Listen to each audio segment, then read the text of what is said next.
Bonjour à toutes et à tous, je suis Cécile Lombardi et vous écoutez Perspective, le podcast qui explore le médium photographique dans toute sa diversité.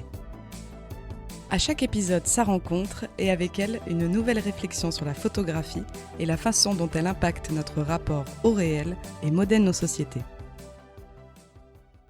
Dans ce nouvel épisode, je rencontre Camille Lévesque, une artiste qui mêle la photographie au collage, à la vidéo et à l'installation pour questionner l'identité et le rôle de la mémoire individuelle et collective.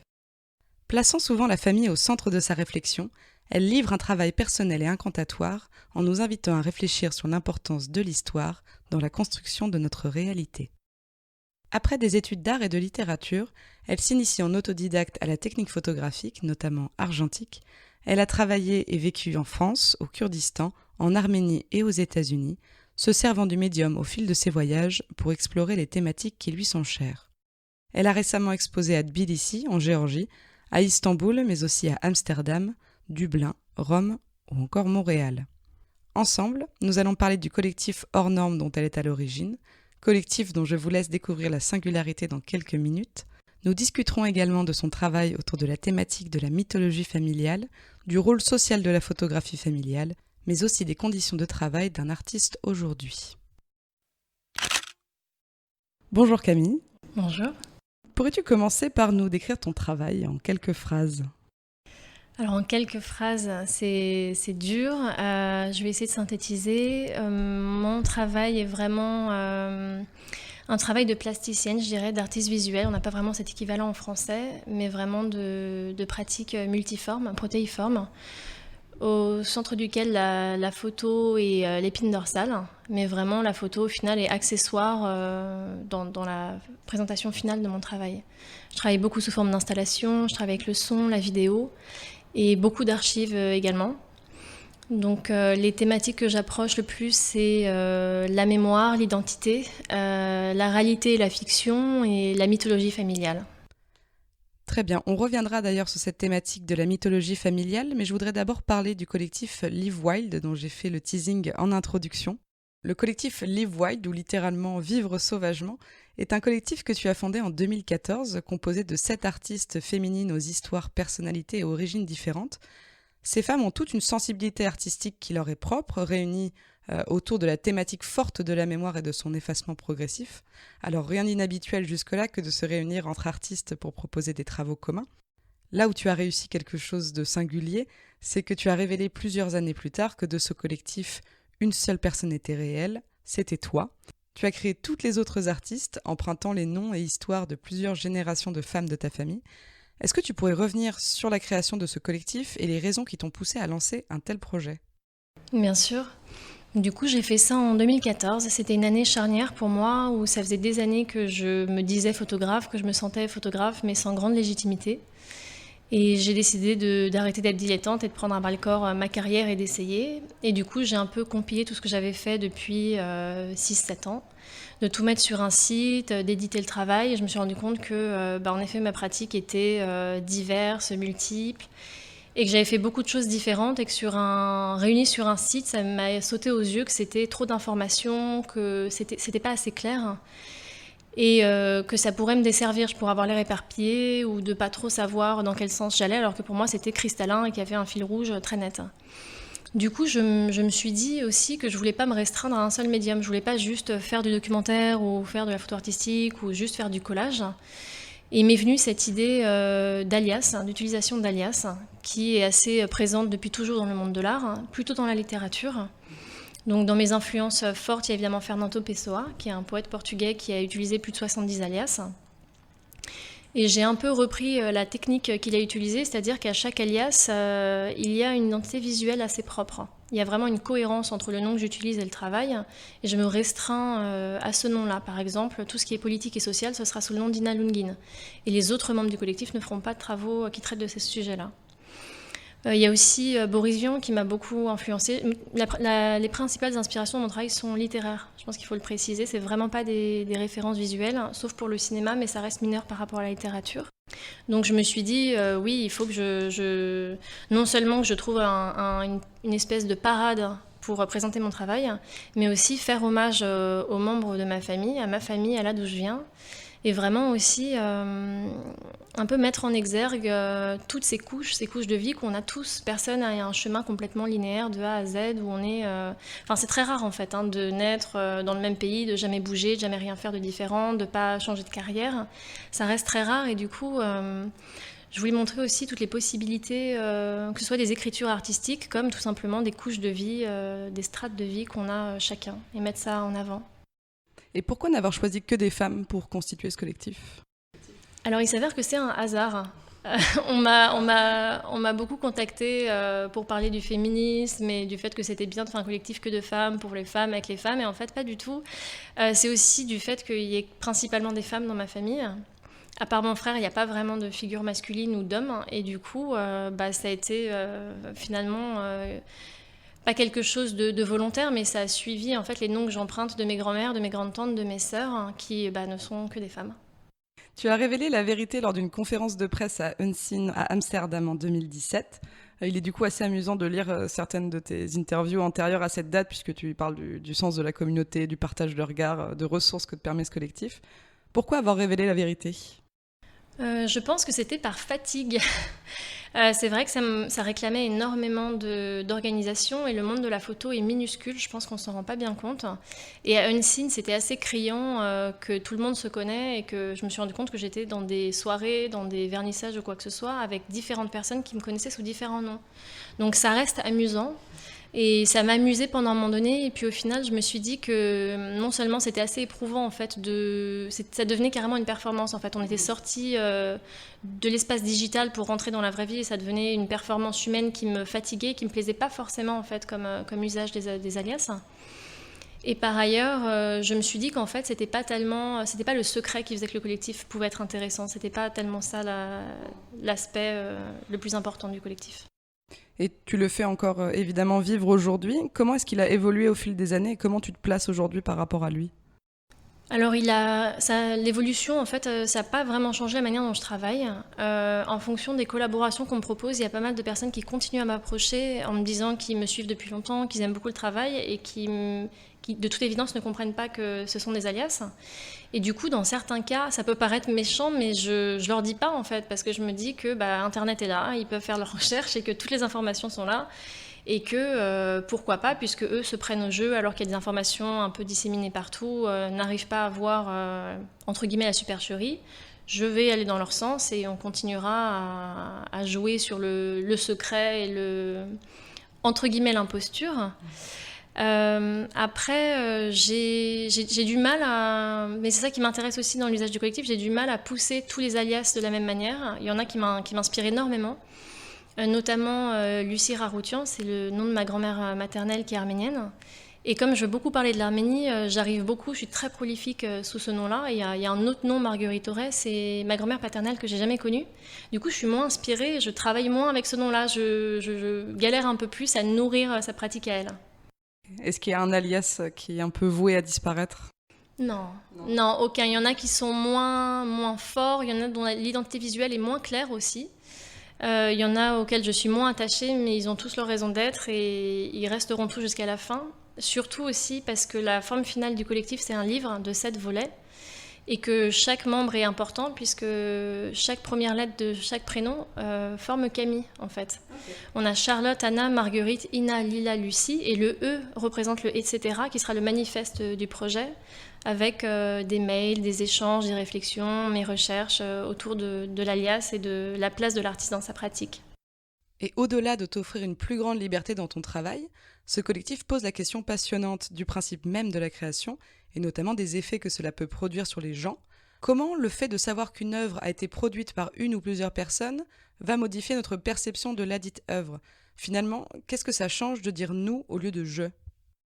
Alors, dire nous à la place de je pense que pour moi c'était très important et ça m'a beaucoup aidée. Je reviens sur l'idée de légitimité. Comme j'ai pas fait d'école d'art, je me suis pendant longtemps posé la question de la légitimité pour un artiste et je sais qu'elle est partagée par beaucoup d'autres. Est-ce que c'est l'école ? Est-ce que c'est le diplôme ? Est-ce que c'est nos collaborateurs ? Est-ce que c'est les institutions, le public qui nous rend légitimes ? Donc ça, c'était vraiment une question qui me taraudait et je me suis dit que l'idée d'un collectif, tout à coup, j'avais l'air plus forte, j'avais l'air plus solide. Il y avait l'air d'avoir une coquille qui, en fait, n'était pas là, mais qui me protégeait et qui changeait la manière dont j'étais perçue. Après, c'est ça, je trouve ça vraiment très intéressant encore aujourd'hui. L'usage des alias me permet de vraiment réfléchir à la manière dont notre travail est reçu et perçu.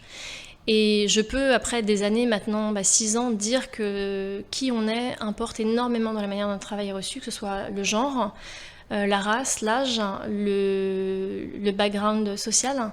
C'est vraiment des éléments qui sont pris en considération. De manière que ce soit à notre détriment ou pour nous mettre en avant. Par exemple, je me suis rendu compte que sous mon nom français, j'avais assez peu d'opportunités en France. Et pour un hasard que je n'explique pas, ça marche très bien en Italie. Et j'ai parlé pas mal avec des commissaires italiens qui me disaient que c'est pareil en Italie, les Italiens ne sont pas beaucoup mis en avant, on préfère mettre en avant des étrangers. En France, je pense que c'est dû aussi à une espèce de culpabilité des colonies.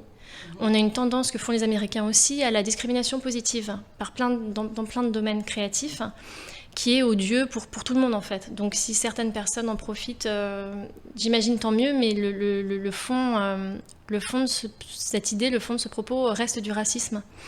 Et c'est vrai qu'en France, j'ai eu beaucoup d'opportunités sous mon nom arménien. Et j'entends bien le retour que c'est exotique, que c'est tout à fait, ça paraît loin, c'est super, c'est folklorique. Sauf que c'est fait par moi qui habite à Ivry-sur-Seine et qui ai grandi en France. Et du coup, je trouve ça passionnant, mais je trouve ça aussi odieux. Surtout que tu parles d'une culpabilité, mais je pense que c'est aussi assez souvent teinté d'une forme de néocolonialisme assez mal placé. Complètement, mal placé de se dire on va donner sa chance à cette pauvre petite arménienne qui va nous montrer ses petits collages traditionnels. Et bien sûr, ça m'amuse et j'ai envie d'en jouer, mais au fond de moi, heureusement que j'ai du recul et de l'humour parce que ça a un aspect odieux. Je l'ai évoqué un petit peu en introduction, tu en as également parlé. Ton travail s'articule autour de la photographie, du collage, de la vidéo et du coup beaucoup d'installations. J'ai pu lire au détour d'une interview que tu avais abandonné la photographie pendant plusieurs années, un peu désabusé devant sa démocratisation et les conditions difficiles de la profession. Comment a évolué ton rapport à la photo au cours des dernières années ? Je pense que ma première approche de la photographie, c'était documentaire. Quand j'avais 20 ans, je travaillais pour l'ONU en Arménie et je travaillais sur les réfugiés de la guerre du Karabakh. Et c'était vraiment purement documentaire. C'est vraiment ça mes débuts avec l'image. Ensuite, j'ai été assistante éditoriale chez Magnum Photo, donc on est encore vraiment dans le documentaire et le reportage.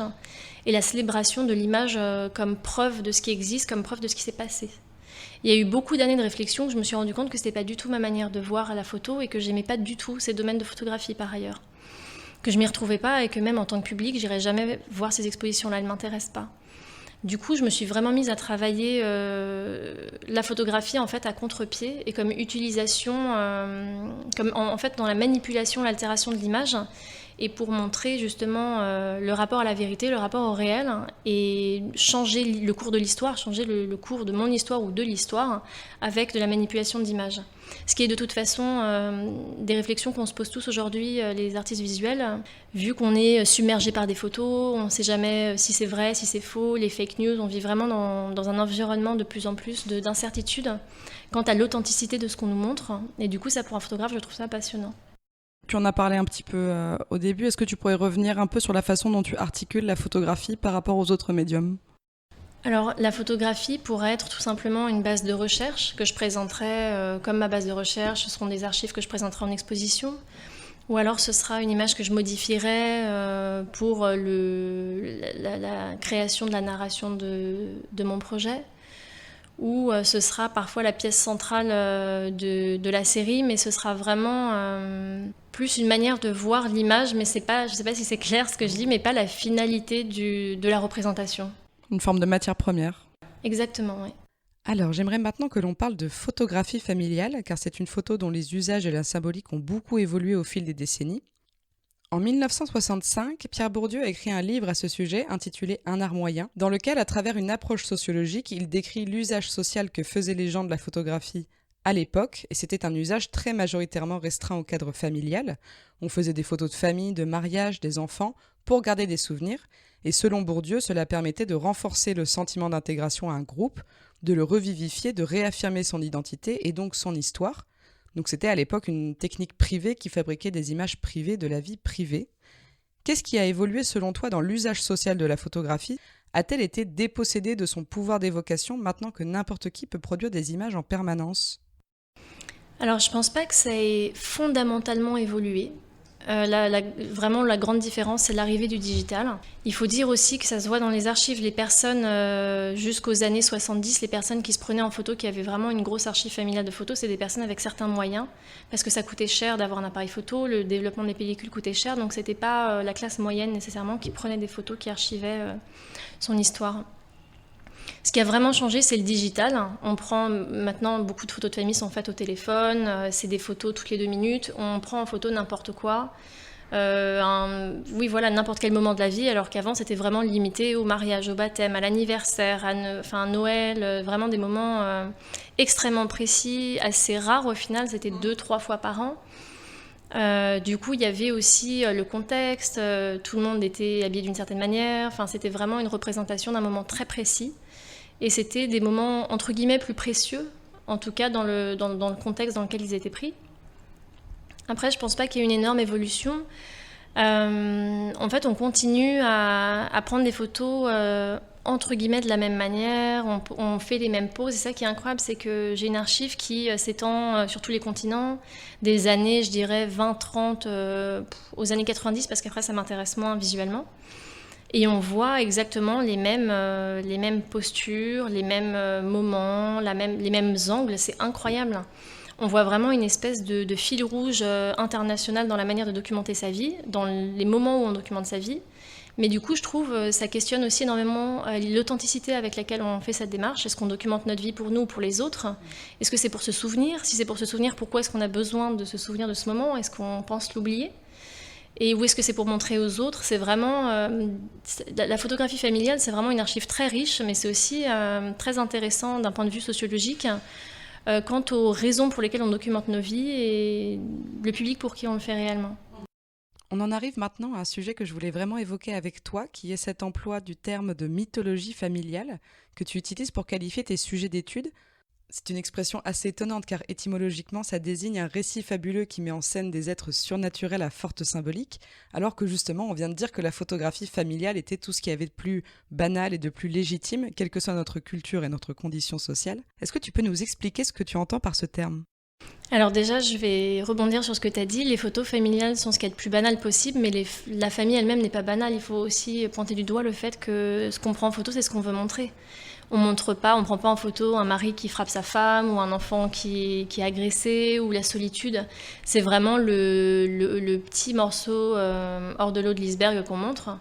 Je pense que toutes les familles se ressemblent en ça qu'elles sont pas banales. Il y a des secrets de famille, il y a des drames, il y a des ramifications quasi politiques entre les différents membres de famille. Les sensibilités on réagit pas du tout avec sa famille comme on réagit avec le reste du monde.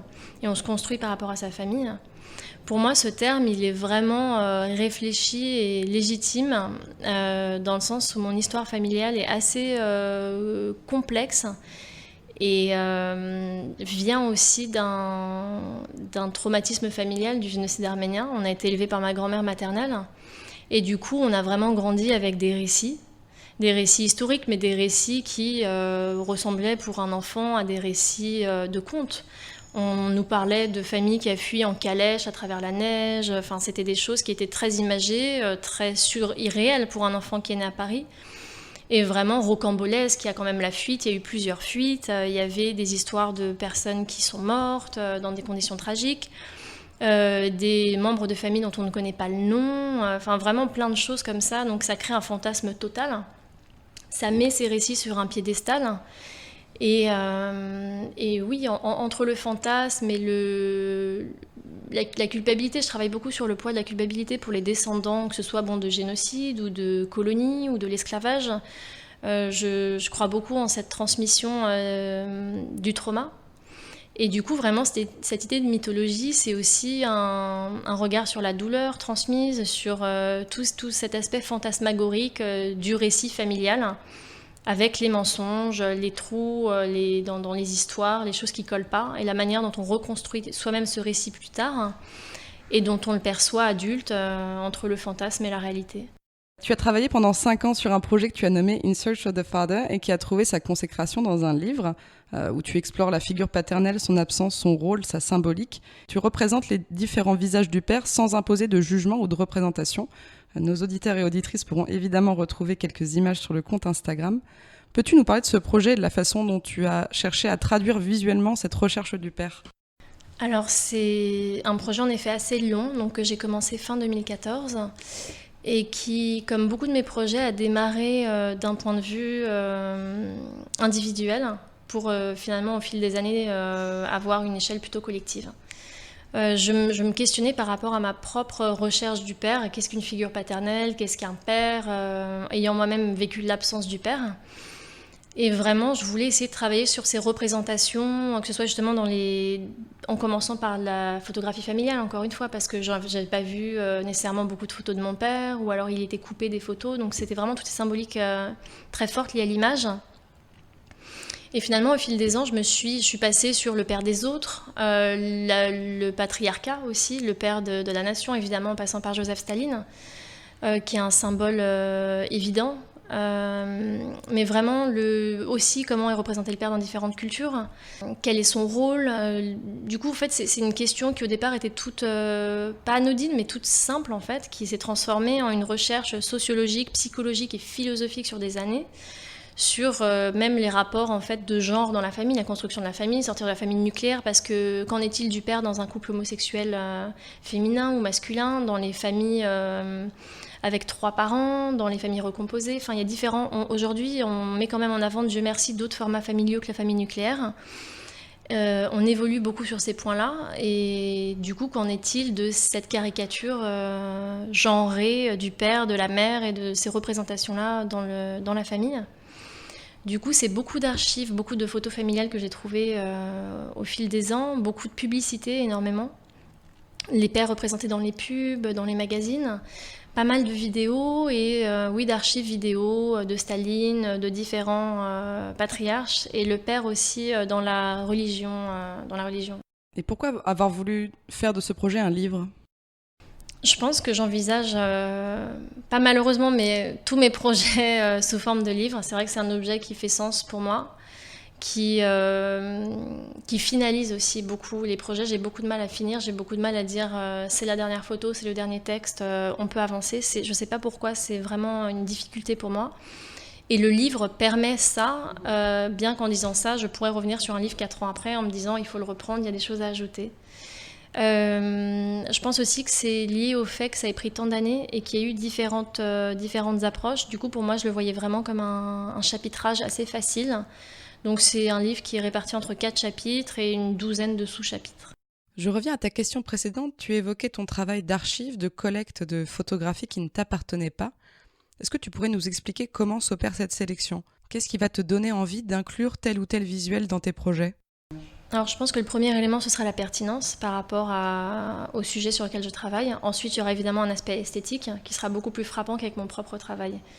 Une photo va me plaire, il y a des photos qui sont dans le livre et qui sont justifiées parce que là, je trouve la photo incroyable. C'est vraiment des belles images de moments de famille qui sont de familles complètement inconnues. Donc vraiment oui, cette pertinence, l'esthétique et puis la cohérence au sein d'un corps de travail plus large. C'est-à-dire que dans ce livre, on a une centaine d'images, c'est aussi trouver des patterns, des fils rouges entre toutes ces images et les faire communiquer les unes avec les autres. Donc la faisabilité de cette communication entre toutes ces images. Ta dernière exposition s'appelait Summit Meeting. Elle prenait place à Tbilissi en Géorgie et explorait ta relation avec l'Arménie et la relation mélancolique qui lie une communauté à son héritage historique. Comment ton art te permet-il de renouer avec tes origines et plus largement de réfléchir à cette tendance qu'ont les communautés à ériger leur passé en véritable mythologie ? Alors ça me permet de renouer avec le passé déjà parce que je travaille avec pas mal d'archives. Donc malheureusement pas mon archive, encore une fois dans ma famille la photo est cachée, taboue et inaccessible, mais avec les archives des autres, et c'est une manière pour moi de vraiment continuer à transmettre cette origine, donc de mettre l'Arménie un peu sur le devant de la scène parce que c'est vraiment pas un pays qui est très connu, une culture qui est très connue, où uniquement on parle de génocide, le tremblement de terre, des moments dramatiques. Du coup c'est vraiment, oui pour moi oui c'est cathartique et c'est aussi vraiment une manière de renouer avec ça. Alors, je suis tout à fait d'accord que beaucoup de communautés... Déjà, je ne vais pas dire que je suis contre le communautarisme, mais le communautarisme me dérange et me fait peur. Par exemple, je ne fais pas du tout partie de la diaspora arménienne, je ne vais pas à des buffets où on parle arménien, on est entre arméniens et on discute du génocide, au contraire. Mais c'est vrai qu'en tout cas, je vais parler que de l'Arménie, on est obligé de regarder vers le passé.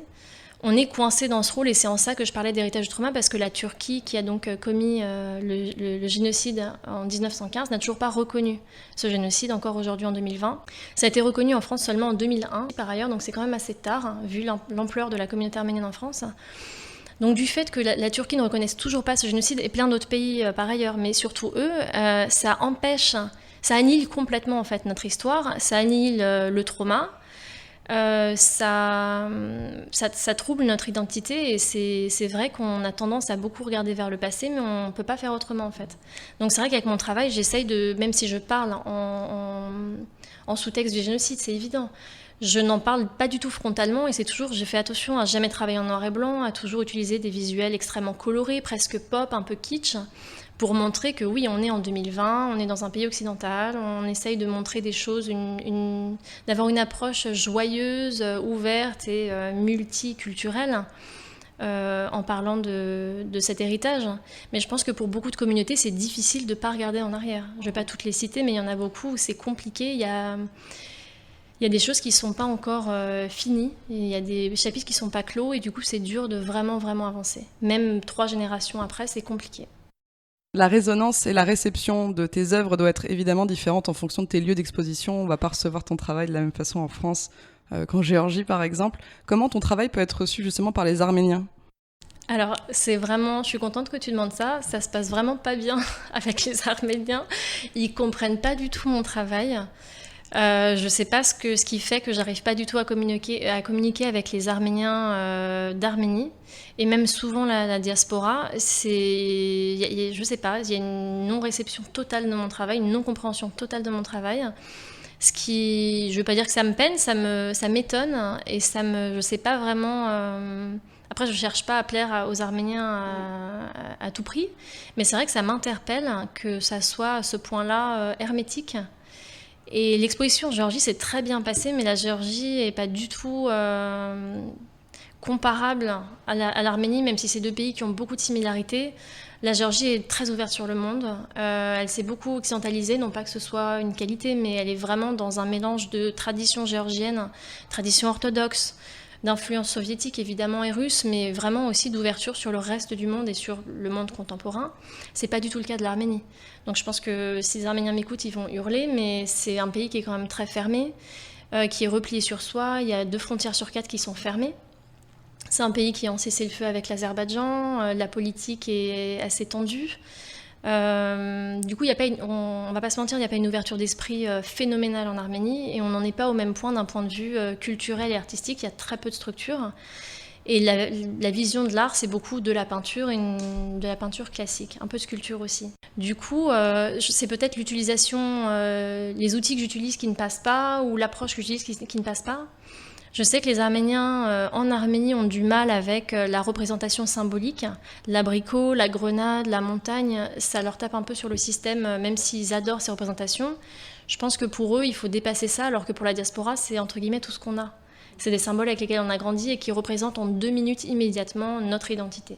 Quand tu dis que ça ne passe pas, c'est qu'ils sont indifférents de façon générale ou ils sont vraiment hostiles ? Indifférents, voire hostiles. Bon, c'est un thermomètre qui est ce qu'il est, hein, mais c'est vrai que je me souviens d'une exposition où il y avait eu pas mal de commentaires sur les réseaux sociaux et c'était des insultes. Hein. C'était vraiment frontal et c'est un boulot de merde, ça n'est pas du tout représentatif de l'Arménie, comment est-ce que tu oses montrer notre belle culture de cette manière-là, c'est hideux, enfin bon, c'est hideux, c'est subjectif, on s'en fiche un peu de ce genre de commentaires, mais c'était vraiment très hostile et c'était vraiment des personnes qui étaient vraiment fâchées et par la manière dont je représentais l'Arménie en fait. Je m'éloigne maintenant un peu de ton travail en tant que tel pour parler avec toi du métier d'artiste qui est plus que jamais précaire et incertain avec la crise sanitaire. Comment appréhendes-tu l'avenir et l'impact de cette crise sanitaire sur tes conditions et tes opportunités de travail ? Alors je pense que même si on a été touché frontalement, on avait une longueur d'avance sur les autres, c'est-à-dire qu'on a toujours vécu dans la précarité. On a toujours dû se battre, on a toujours été précaire, on a un statut qui est abominable, on se bat, c'est une année, tous les photographes se reconnaîtront dans ce que je dis, où entre l'AGSA, la MDA, l'URSSAF, on a eu une année où c'était un cauchemar. Et du coup, comparé à plein d'autres personnes qui avaient des statuts plus simples ou qui étaient salariés ou même auto-entrepreneurs ou intermittents, On est tellement habitué à galérer et à faire preuve de ressources que je pense qu'on a eu une longueur d'avance sur les autres et que même si on a été pris, comme tout le monde, frontalement par la crise, on avait des outils pour y faire face et quelque part, malheureusement, on est un peu habitué. Je pense que beaucoup de choses vont changer, de toute évidence, beaucoup de structures. La culture va... Je ne dis pas que la culture va sauter, mais la culture va pas être le domaine qui va recevoir le plus d'argent en France, on est tous conscients de ça. Il va y avoir des coupures budgétaires, il y en a déjà, et je pense qu'il y en aura plus l'année prochaine. Je pense que ce qui est un peu alarmant, c'est qu'on voit d'ores et déjà des structures prendre l'excuse de la crise sanitaire pour ne pas rémunérer. La crise sanitaire, elle a touché tout le monde. Elle a touché les structures aussi, mais ça a l'air d'être, en tout cas, j'entends les bruits de couloir, on se rend tous compte que beaucoup d'institutions, beaucoup de magazines sont bien contents d'avoir cette excuse-là pour dire on n'a pas de budget à cause de la crise. Alors que de toute façon, ils n'étaient pas disposés à payer et que c'est vraiment la crise à bon dos, en fait. Donc ça, c'est un peu alarmant parce que ça a l'air de se répandre. Après, je pense que je reviens sur cette notion de précarité qu'on vivait déjà. Je vois de plus en plus de vrais collectifs qui se créent, de lieux, de galeries qui sont tenus par des artistes et une espèce de solidarité, aussi de sororité très forte, mais de solidarité entre nous, où en fait, le monde de l'art ne marche pas. Tel qu'il est aujourd'hui, il ne marche pas. L'artiste est quand même le maillon charnière de cette ligne et c'est le seul à être négligé, mal rémunéré, mal considéré et c'est pas possible. Et je pense qu'on est en train de se rendre compte qu'on peut, entre guillemets, se fédérer. Moi, cette année, je me suis radicalisée et syndicalisée. Et ça a été vraiment, ça fait sens cette année de dire, bon, bah, je prends un syndicat d'artistes et je me défends, je me bats, je suis vocale. Et je pense que c'est vraiment ce qui va accélérer cette collaboration entre nous tous en tant qu'artistes et trouver des nouvelles manières de gagner de l'argent, de nous présenter, de nous représenter et de travailler en collaboration hors des structures habituelles et qu'on connaissait par avant. Récemment, tu as évoqué via des stories Instagram l'envers du décor de la vie d'artiste en représentant par des diagrammes la proportion de rejets auxquels tu devais faire face lorsque tu envoyais des candidatures pour des bourses, des résidences ou des prix. Tu y parles également de la compétition qui règne dans ton milieu, des sentiments d'injustice, de solitude ou de peur. Finalement, assez peu d'artistes prennent la parole sur ce sujet. Pourquoi est-ce qu'il t'a paru important de le faire à ce moment-là ? Parce que je vois que tout le monde souffre. Je vois que tout le monde, on est dans une compétition qui est féroce. C'est vraiment un milieu qui est très difficile. C'est d'autant plus difficile que c'est très dur de prendre, surtout quand on fait des travaux intimes, de prendre du recul quand il s'agit de rejet. Pour un artiste, quand on rejette ton travail, on te rejette toi. En fait, c'est une entité et c'est très très dur de se dissocier de son travail. Et de se dire, c'est pas moi qui suis mis à mal, mon travail est peut-être, bah oui, pas exceptionnel, et il y a à faire mieux ici, à améliorer là, et c'est vrai qu'on est dans une compétition incroyable. Le nombre de bourses diminue, le nombre d'opportunités diminue, on est de plus en plus de photographes, la photo se démocratise aussi. Je vais vraiment parler que de la photo. Et puis la photographie aussi, bon, un singe peut appuyer sur un bouton et faire une photo. Il y a un moment donné où ça reste un outil, des connaissances mathématiques. Faire une bonne photographie, n'importe qui peut faire une bonne photographie. Donc vraiment, il faut sortir vraiment de l'image pure et c'est de la réflexion, c'est des travaux conceptuels ou non. Hein. Mais il y a tout un travail qui n'est pas rémunéré de recherche qu'on met autour de ça. Et du coup, oui, il y a un moment donné où on postule à énormément de choses. Tout le monde postule, je vois bien autour de moi, on est tous à postuler aux mêmes bourses. En plus, on est en compétition entre amis et c'est terrible parce qu'on cède. On se dit, si c'est pas moi, ce sera mon ami qui l'aura et ce sera toujours ça de bien. Et c'est vrai que récemment, j'entendais pas mal de proches me dire « mais ça marche super bien pour toi, tout réussit ». Et je comprends, enfin, quand eux réussissent pas à tel concours et que moi je l'ai, je comprends qu'ils se disent ça. Mais déjà, je suis pas non plus une artiste établie, j'ai pas une carrière genre insolente. Et par ailleurs, oui, il faut remettre en considération aussi la proportion de choses que j'ai par rapport au nombre de choses auxquelles je postule. Ça, je pense que c'est vraiment important de le remettre dans le contexte. Et c'est minime. Cette année, en tout cas, les autres années, c'était mieux. Cette année, c'était ridicule. Et ça a été rejet sur rejet sur rejet. C'était constant. Et du coup, c'est vrai qu'à un moment donné, il y a des jours où ça va et on est motivé. On se dit, bon, c'est pas grave, c'est la prochaine. Et il y a un moment donné où on n'a pas envie de se lever. On se dit, bon, mon boulot est à chier depuis un an.